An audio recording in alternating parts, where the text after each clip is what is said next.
आज पहाटे जवळपास 2:40 वारजे पोलीस नाईट राऊंड अधिकारी, त्यांचे डीबी कर्मचारी आणि बीट मार्शल्स हे पेट्रोलिंग करत असताना त्यांना म्हाडा कॉलनी जी आहे वारजे पोलीसच्या हद्दीमध्ये त्या ठिकाणी काही संशयास्पद हालचाली मिळून आल्या। त्या ठिकाणी तत्काळ त्यांनी रश केले असता त्या ठिकाणी एक बोलेरो गाडी आणि 5-6 व्यक्ती त्या ठिकाणी काही घातक हत्यारासह त्या ठिकाणी थांबून काहीतरी हालचाली करत होत्या किंवा आत शिरायचा प्रयत्न करत होत्या। परंतु पोलिसांच्या सतर्कतेमुळे तात्काळ त्या आरोपींना ताब्यात घेण्यासाठी प्रयत्न केले। त्यातले एक आरोपी जो आहे सोनू टाक याला पोलिसांनी शेताफीने पकडले।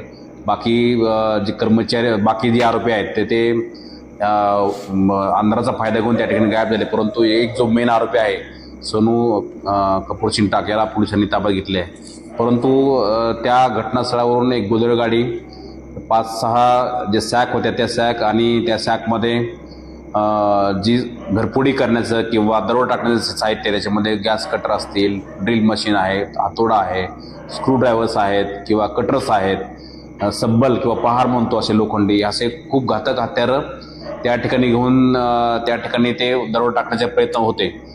पोलिसांच्या सतर्कतेमुळे ते त्यांना ताब्यात घेतला आणि तो प्रयत्न जो आहे तो हाणून पडला। परंतु या ठिकाणी दुसरी अजून एक महत्त्वाची गोष्ट की ती जी गाडी होती ती सुद्धा त्यांनी सासवड पोलीसच्या हद्दीतून त्यांनी चोरी केली होती आणि त्यांनी लोहारा तालुका जो आहे धाराशिव जिल्ह्यामध्ये त्यांनी काही सोनारावरती दरोडा टाकून त्यातली काही चांदी त्यांनी चोरी केली होती। ती चांदीसुद्धा आपल्याला 3 किलो त्यांच्याकडून रेड हँड पकडण्यात वारजे पोलिसांना यश आलेलं आहे। तर एक मोठा जो दरोड्याचा प्रयत्न जो आहे तो वारजे पोलिसांनी हाणून पाडलेला आणि त्यांच्या सतर्कतेमुळे पहाटेची जवळपास पाडण्याची घटना आहे।